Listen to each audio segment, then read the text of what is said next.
Good afternoon, everyone, and happy Friday, and welcome to Weekly Commentary. The major headlines driving markets and the economy remain monetary policy and economic data, geopolitics and inflation, and earnings and AI investment. The new Fed Chairman Kevin Warsh's second FOMC press conference earlier this week did not go over well with investors.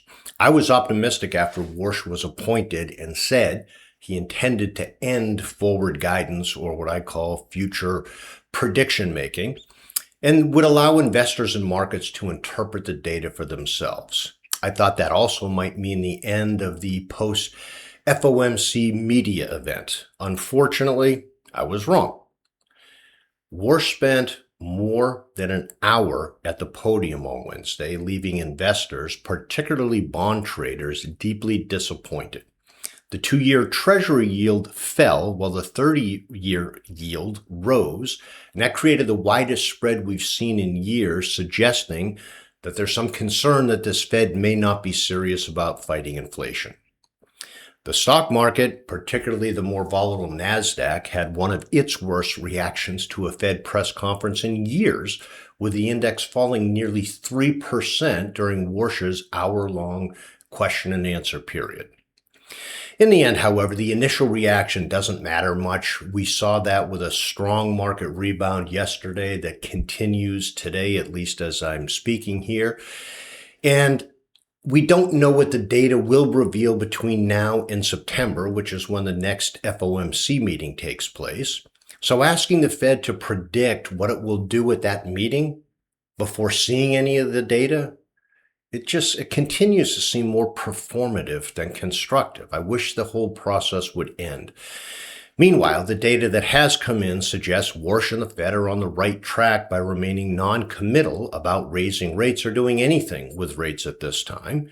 This week, unemployment claims, ticked up slightly while second quarter GDP came in weaker than expected at 1.5%, compared with the 2.1% in the first quarter. Now, while the headline numbers slowed, domestic demand remained healthier than the top-line figures suggested.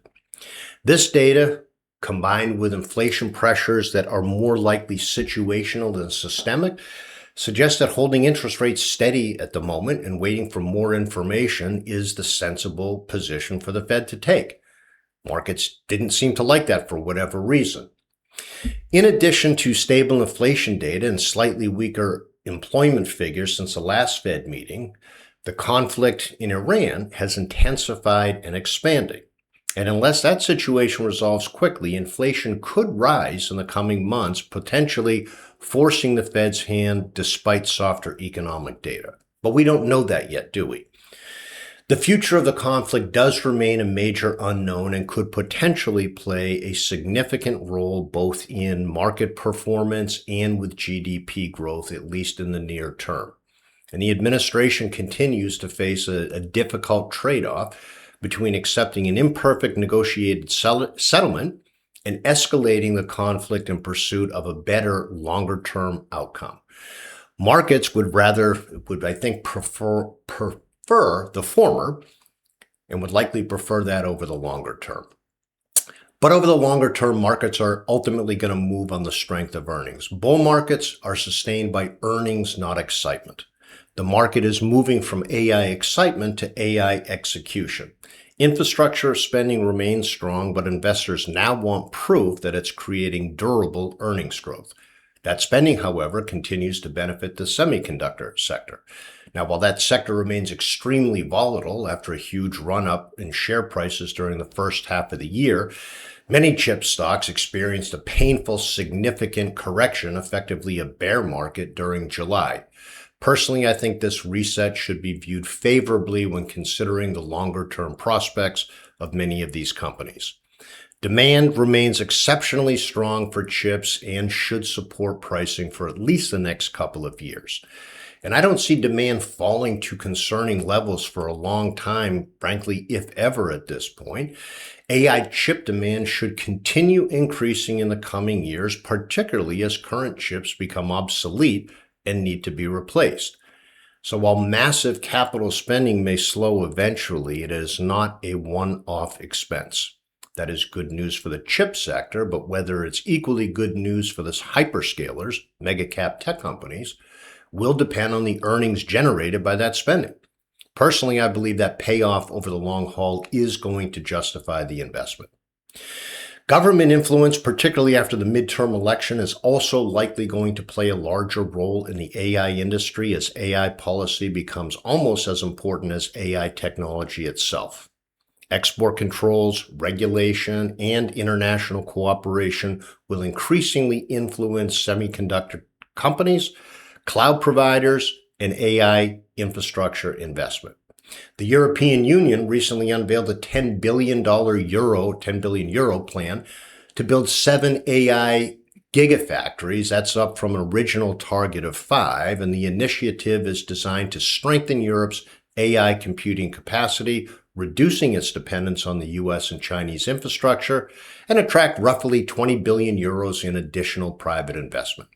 Companies including AMD, NVIDIA, and Qualcomm have expressed interest in supporting the effort. AI infrastructure remains a global phenomenon. Demand for advanced chips, networking investment, and data center capacity continues to grow beyond the United States, supporting the long-term outlook for AI infrastructure providers.